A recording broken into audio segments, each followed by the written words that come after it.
Hi guys, welcome back to my channel. In today's video, I'm going to be showing you how to draft your own trouser pattern, and if that's something that you're interested in seeing, definitely keep watching. As shown on the screen, you'll need the measurements being shown. You'd also need to read the stuff that's showing on the screen right about now, as well as how to measure the crotch depth. So basically, this is all you need to make your trouser patterns, and sometimes you do need different measurements. However, these are the basic measurements you need. To draft your trouser pattern, you'll need the following items. You need your measuring tape, you need a set square and a protractor. However, I've got my pattern master here and it functions well as a protractor and well as a set square as well. You'd also need your hip curve, you'll need a long steel rule, you need your pencil and your eraser. However, because of this video, I'll be using a Sharpie so you can see clearly, and of course you need pattern paper. Start off by folding your pattern paper into two along the length. This is so that we can find the midpoint of the paper and so that we can rule a line through the middle. I just find that it's easier to do it this way than measuring the whole length of the paper and dividing it. So guys, this is just, my own approach. After ruling the center line, rule a top line. This top line is only about 1 inch wide. Label the point where the center line meets with the top line as A, and that's where we're going to start our measurement from. So starting from A, mark out your trouser length vertically as shown. After marking out the trouser length, square out to both directions as shown. So you want to square out to the left and square out to the right. Label the point where the trouser length is as B. Starting at point A, mark out the crotch depth measurement plus 1/4 inch vertically. The 1/4 inch is meant for the ease, so you want to mark that out vertically, label that point as C, and then square out to both sides. So for me, my crotch depth measurement is 12 inches, and I've added 1/4 inch, which gives me 12.25 inches.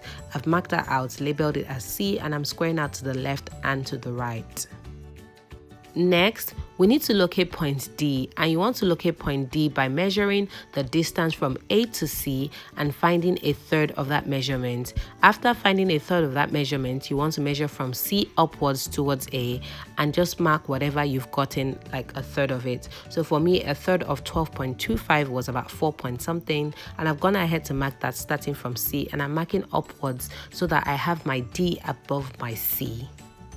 Square out point D to the left and the right, and then label the right side of the pattern as the front while the left side is the back. Starting at point C, mark out the back hip measurement plus 1/4 inch for ease. So basically, the formula for the back hip measurement is the hip measurement divided by 4 plus 1/4 inch. After you do that, you want to label that point as E, and then you want to move to the other side and you want to do the same thing. Mark out the front hip measurement plus 1/4 inch for ease, and the formula for that is also being shown on the screen. Please take note of the difference between the back hip formula and the front hip formula.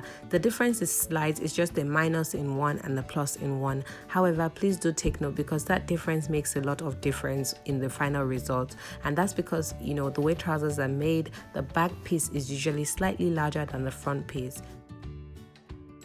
Mark out the measurements that you have from C to E on the lines D and on the lines A towards the left hand side. So you basically want to transfer the same measurements that you have and then connect it with a line. You also want to repeat this on the front piece of the trousers. You want to mark out the measurements that you have from C to F on lines D and on line A, and then you also want to connect all those points with a line as shown. Label the points so that you have D to G on the back piece and then D to H on the front piece, then A to I on the back piece, and then A to J on the front piece. Mark the center of the vertical line I to E and the vertical line J to F. Label these points as K and L respectively, so you'll have K on the back piece and L on the front piece. Starting at E, mark half the back hip measurement outwards. This will be the crotch extension and this point will be labeled as M. Starting at F, mark a quarter of the front hip measurement outwards. This will be the front crotch extension and this point will be labeled as N. Mark 2 inches on angle 45 degrees from E. So basically now is the time to use your protractor, and as you can see I'm using my pattern master and I placed it so that I can get angle 45, and now that I've marked my angle 45 I'll just draw a straight line and mark 2 inches on that. Then draw in the crotch from point K, touching the 2 inches on angle 45 and then touching point M as shown.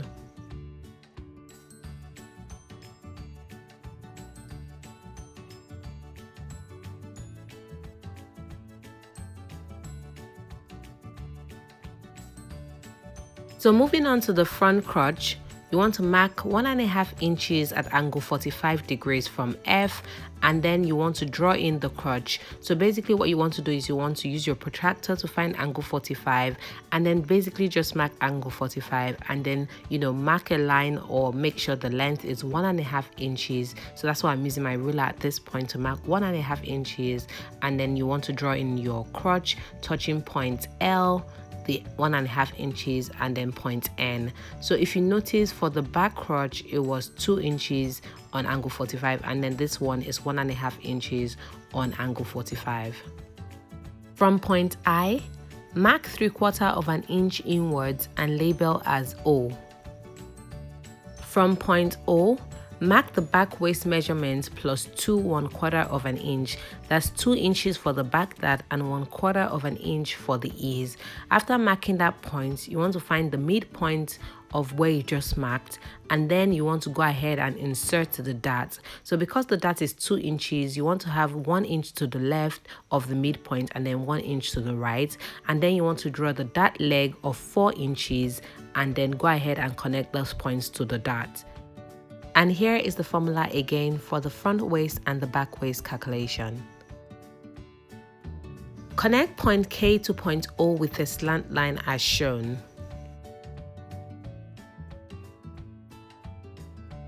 Go ahead and raise point O by 1/4 inch above the waistline and then connect that to the waist mark that we made earlier with a slant line as shown.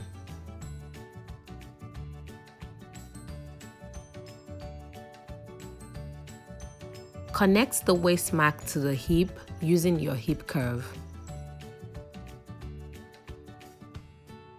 Starting at point J, mark the front waist measurement plus 1 1/4 inch horizontally. That's 1 inch for the front dart and then 1/4 inch for the ease. Afterwards, find the midpoint and then insert your dart.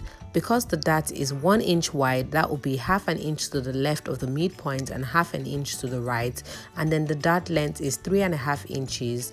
Go ahead and draw your dart after marking all these points. Using your hip curve, join the waist to the hip as shown. Lower point J by 1/4 inch and then draw a slant line linking point J to the waist mark on the top line as shown.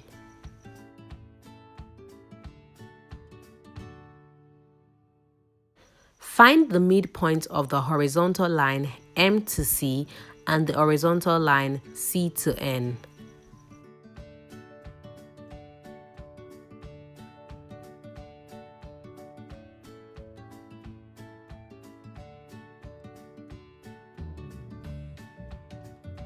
So after finding the midpoint of the horizontal line C to N and the horizontal line C to M, I've gone ahead to write the midpoint on there so I don't forget, because I'll be needing it much later.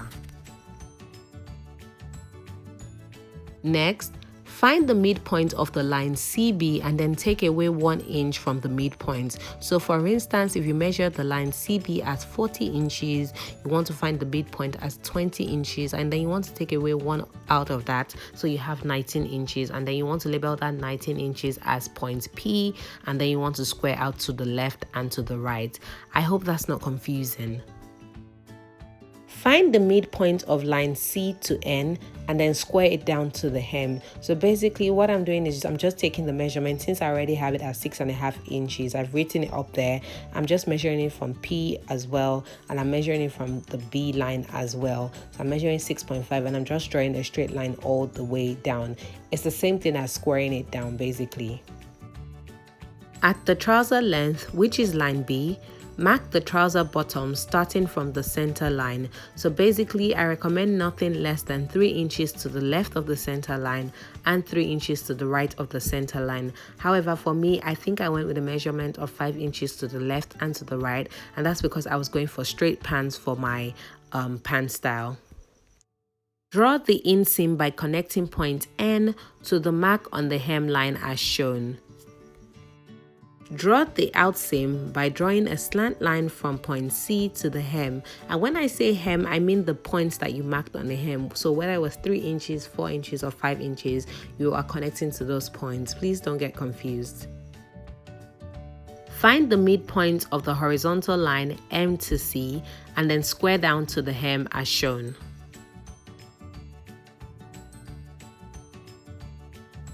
At the hem, which is the line B, mark the trouser bottom. However, this time you want your trouser bottom to be 1/2 inch bigger on the left and on the right hand side than it was on the front piece. So for instance, if you marked 3 inches on the front piece to the left and the right, you want to mark 3.5 inches this time. If you marked 4 inches, you want to mark 4.5 inches this time. So go ahead and draw the inseam and the outseam for the back as well. Cut out your back and front piece as shown, and then your trouser pattern is now ready to be used. However, I do have to say that this is a basic pattern, and it's not any particular style. If you're going for slimmer fit trousers, you do have to make it slimmer fit. If you were going for a wider fit trouser, then you do have to make it wider fit. As we go on, I'll do a couple of videos showing you how to modify this pattern and make it a wide fit if you're going for like a palazzo pants, or to make it like a more fitted pants if you wanted something a little bit fitted. However, this, like I said earlier, is a basic straight pants pattern. So for instance, if I wanted my pants fitted at the bottom and I wanted my trouser bottom to be about 6 inches, I'll mark 3 inches to the left and to the right from the center line. I'll redraw the inseam and redraw the outseam, and there I have it. I will have more fitted pants if I cut along the dotted lines. However, I wouldn't be doing that for this video, and like I said, I'll do a more detailed video showing you how to alter your patterns to give you your different styles.